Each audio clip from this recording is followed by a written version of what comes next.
ओम श्री गणेशाय नमः। श्री शिव महापुराणे द्वितीयायां रुद्र संहितायां तृतीय पार्वती खंडे अथ त्रयोदशोऽध्याय। हिंदी अनुवाद। भवानी ने कहा, हे ज्ञानियों में श्रेष्ठ योगी राज, आपने गिरिराज से क्या कहा है प्रभु? उसका उत्तर आप मुझे सुनाइए। हे शिव जी, आप तपस्या की शक्ति से युक्त होकर ही इस महान तप में लगे हैं। उसी शक्ति से आपको तपस्या करने की इच्छा हुई है।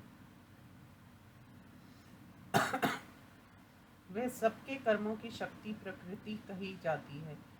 उसी से सबकी सृष्टि पालन संहार होता है। हे भगवान, आप कौन है? वह सूक्ष्म प्रकृति कौन है? थोड़ा विचार कीजिए। बिना प्रकृति के लिंग रूप महेश्वर की क्या सत्ता है? आप शक्ति से युक्त होकर ही प्राणियों के पूजनीय, प्रणाम करने योग्य तथा ध्यान करने योग्य हैं। ऐसा हृदय से विचार करके ही कुछ कहें।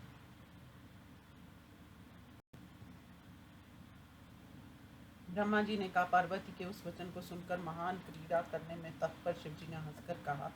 महेश्वर ने कहा, परम तप द्वारा मैं प्रकृति का नाश कर देता हूँ। वास्तविक रूप में मैं प्रकृति से रहित होकर ही शिव रूप में स्थित रहता हूँ। इसलिए सज्जनों को प्रकृति का संग्रह नहीं करना चाहिए, ढोकाचार से रहित निर्विकार होकर रहना चाहिए। ब्रह्मा जी ने कहा, लौकिक व्यवहार के अनुसार शिव जी ने भवानी से कहा। तब मैं मन में हंस कर काली ने शंकर से मधुर शब्दों में कहा।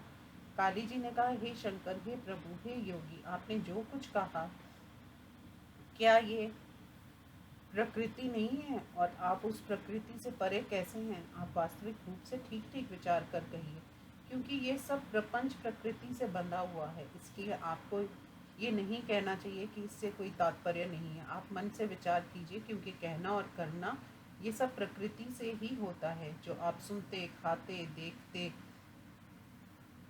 और करते हैं वह सब प्रकृति का कार्य है। किसी को मिथ्या कह देना व्यर्थ है। यदि आप प्रकृति से परे हैं तो हे शिव जी, आप इस हिमालय पर्वत पर आकर तपस्या क्यों कर रहे हैं? प्रकृति द्वारा आत्मसात किए जाने पर भी आप अपने स्वरूप को नहीं पहचान पा रहे हैं, और यदि आप अपने को जानते हैं तो फिर तपस्या किस लिए कर रहे हैं? हे योगीश्वर, आपके साथ बकवाद करने से मुझे क्या लाभ है? विद्वान पुरुष प्रत्यक्ष वस्तु को प्रमाणित करने में अनुमान प्रमाण की उपयोगिता को नहीं जानते। जब तक शरीरधारी किसी वस्तु का ज्ञान इंद्रियों द्वारा कर लेते हैं, तब तक उस ज्ञान को प्रकृति का कार्य समझना चाहिए।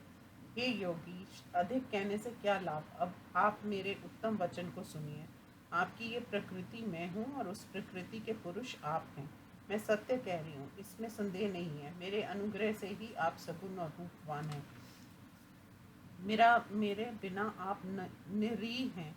अंत आप कुछ भी नहीं कर सकते। आप जितेंद्रिय होकर भी अनेक कर्म करते हैं, तब आप निर्विकारी कैसे हो सकते हैं? और आप मुझसे अलग कैसे हो सकते हैं? आप प्रकृति से परे हैं। यदि ये कथन आपका सत्य है, तो यदि मैं आपके समीप भी रहूं तो आपको मुझसे डरना नहीं चाहिए। ब्रह्मा जी ने कहा, इस प्रकार सांख्य सम्मत शास्त्र सम्मत काली के वचनों को सुनकर शिवजी ने वेदांत मत का आश्रय लेकर शिवा से कहा। श्री शिव ने कहा, मधुर भाषण करने वाली गिरिजा, यदि सांख्य शास्त्र के अनुसार तुम ऐसा कहती हो तो प्रतिदिन मेरी सेवा किया करो। यदि मैं ब्रह्मा हूँ, माया से निर्लिप्त हूँ, वेदांत द्वारा जानने योग्य परमेश्वर हूँ और माया का स्वामी हूँ, तब तुम क्या करोगी? ब्रह्मा जी ने कहा, भक्तों पर कृपा करने वाले तथा भक्तों को प्रसन्न करने वाले प्रभु। इतना गिरिराज से कहकर फिर वे गिरिराज से कहने लगे। शिव जी ने कहा, हे गिरिराज, मैं यहीं तुम्हारे पर्वत की रमणीय चोटी पर तपस्या तथा परामर्श भाव से अपने स्वरूप का चिंतन करता हुआ विचरण किया करूँगा। हे पर्वतराज, मुझे तपस्या करने की आज्ञा दीजिए। आपकी आज्ञा के बिना किसी प्रकार का तप नहीं किया जा सकता। ब्रह्मा जी ने कहा, देव महादेव के इन वचनों को सुनकर गिरिराज ने शिव जी को प्रणाम कर ये कहा। हिमालय ने कहा, हे महादेव जी, देवता, असुर, मनुष्यों सहित ये संपूर्ण संसार आपका ही है। मैं तुच्छ व्यक्ति आपसे क्या कहूँ? ब्रह्मा जी ने कहा, जब इस प्रकार तीनों लोगों के कल्याण करने वाले शिव जी से हिमालय ने कहा, तब उन्होंने हंसकर गिरिराज से आदर के साथ कहा, आप घर जाइए। शिव जी से आज्ञा पाकर हिमालय गिरिराज के साथ अपने घर गया। तब से हिमालय गिरिजा के साथ अपने घर गया। तब से प्रतिदिन उनका दर्शन करने लगा। वह काली पिता के बिना भी सखियों को लेकर प्रतिदिन भक्ति तत्पर होकर सेवा करने के लिए शिव जी के पास जाती थी। शिव जी की आज्ञा से, उनकी आज्ञा से के पालक एवं पवित्र नंदीश्वर आदि कोई गण पार्वती को रोकते न थे। विचार से भिन्न होते हुए भी सांख्य तथा वेदांत मत वाले शिवा एवं शिव का संवाद सबके लिए सुखद कहा गया है। इंद्रियों से परे रहने वाले भगवान शिव जी ने गिरिराज की प्रार्थना को महत्व देते हुए पार्वती को अपनी सेवा का अवसर दिया। सखियों सहित काली से शिव जी ने कहा,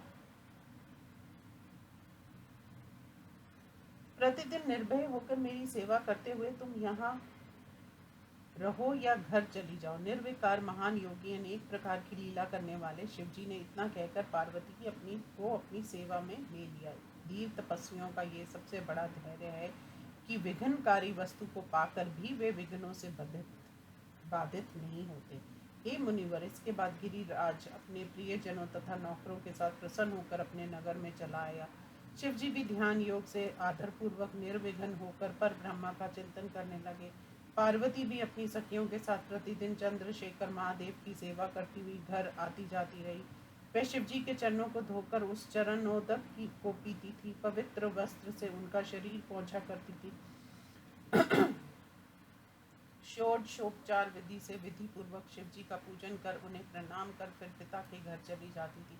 हे मुनिवर, ध्यान मग्न शिव जी की इस प्रकार सेवा करते हुए शिवा का बहुत समय बीत गया। किसी दिन शिव जी के आश्रम में काली ने सखियों के साथ मधुर स्वर में कामवर्धक गाना गाया। कभी वह स्वयं पुष्प तथा समाधियां ले आती थी, समिधाएं ले आती थी, और कभी सखियों के साथ आश्रम में झाड़ू आदि लगा देती थी। कभी निश्चित समय तक शिव जी के आश्रम में रहकर सकाम भाव से चंद्रशेखर को देखकर आश्चर्यचकित होती थी।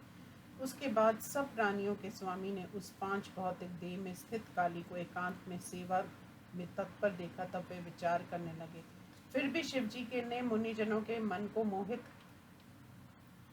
करने के समर्थ पास में रहने वाली अनुपम सुंदरी को भार्या रूप में ग्रहण नहीं किया। महादेव जी ने पुनः काली को दया दृष्टि से देखा कि वह जितेंद्र होकर मेरी सेवा में लगी है। तब उन्होंने विचार किया, जब ये काली मुझे प्राप्त करने के लिए घमंड रहित होकर तपस्या करेगी तभी मैं इसे स्वीकार करूंगा। ब्रह्मा जी ने कहा। इतना विचार कर शिव जी शीघ्र ही ध्यान मग्न हो गए। अब वह महायोगीश्वर प्रभु महान लीला करने वाले हो गए। ध्यान मग्न हो जाने के बाद हे मुनि, उनके हृदय में और कोई चिंता नहीं थी। इधर काली प्रतिदिन उनके रूप का ध्यान करती हुई सेवा में तत्पर थी।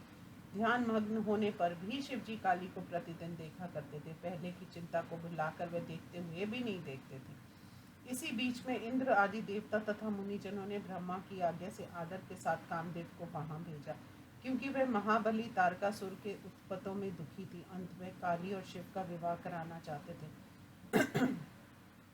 वहां जाकर कामदेव ने अपना सब उपाय लगाया, किंतु शिव जी पर उसका कोई प्रभाव नहीं पड़ा, अपितु उन्होंने कामदेव को भस्म कर दिया। हे नारद जी, पार्वती का भी घमंड नष्ट हो गया। तब उसने महान तप करके शिव जी को वर रूप में पाया। तब वे पार्वती परमेश्वर प्रसन्न हुए और तारकासुर वध रूप देवताओं के कार्य को करने के लिए परोपकार करने में लग गए। इस प्रकार श्री शिव महापुराण में पार्वती परमेश्वर संवाद वर्णन नामक 13वां अध्याय समाप्त।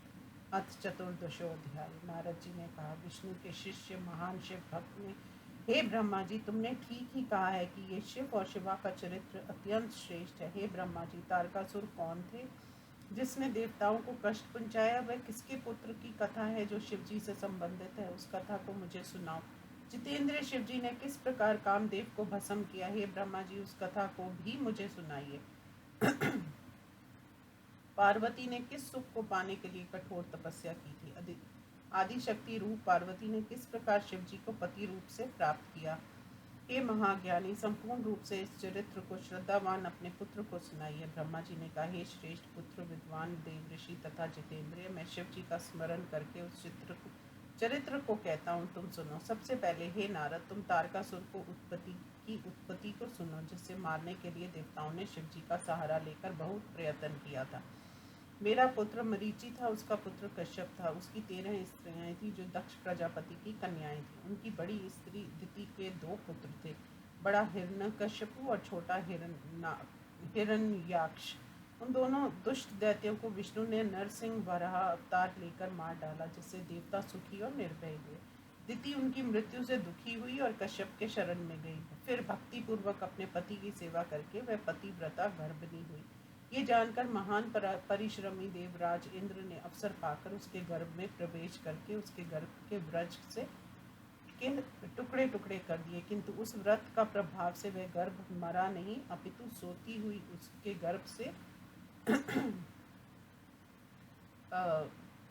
51 पुत्र पैदा हुए। वे सब पुत्र मारुत नामक देवता हो गए और स्वर्ग चले गए। उन्हें देवराज इंद्र ने अपना लिया। अपने इस कर्म से दुखी होकर वह तिथि अपने पति के पास गई और वहां जाकर अपनी सेवा से उसने अपने पति कश्यप महर्षि को प्रसन्न कर लिया। कश्यप जी ने कहा, तुम पवित्र होकर ब्रह्मा जी की 10,000 वर्ष तक तपस्या करो, तब तुम्हारे गर्भ से महान पराक्रमी पुत्र पैदा होगा। हे नारद, तब दिति ने अत्यंत श्रद्धा से तप को पूरा किया। फिर पति के संसर्ग से उसने पराक्रमी पुत्र को पैदा किया। दिति का वह पुत्र देवताओं के सदृश था। उसका नाम वज्रांग था। वह जन्म से ही नाम के अनुरूप शरीर वाला, प्रतापी तथा बलवान था। माता की आज्ञा से उसने शीघ्र ही इंद्र को बलपूर्वक पकड़कर दंड दिया और देवताओं को भी कष्ट दिया। इंद्र आदि देवताओं की दुर्दशा को देखकर दिति को अत्यंत सुख मिला। इंद्र आदि देवताओं को भी अपने कर्मों का फल मिला। तब मैं शीघ्र कश्यप के पास गया और उसने मधुर वचन कहकर देवताओं को बंधन मुक्त कराया। अत्यंत शुद्ध बुद्धि, निर्विकार, प्रसन्नचित तथा शिव भक्त उस वज्रांग ने देवताओं को छोड़कर आदर पूर्वक कहा। वज्रांग ने कहा, ये स्वार्थी इंद्र बड़ा दुष्ट है और मेरी माता के पुत्रों को मारने वाला है। उसने आज अपने कुकर्मों का फल पा लिया है। अब वह अपने राज्य का संचालन किया करे। हे ब्रह्मा जी, मैंने ये सब अपनी माता की आज्ञा से किया। मुझे किसी लोक के सुख भोग की इच्छा नहीं है। हे ब्राह्मण, आप वेद शास्त्रों के ज्ञाता, मुझे तत्व ज्ञान दीजिए जिससे मैं निर्विकार और शुद्ध बुद्धि से प्रसन्न रह सकूं।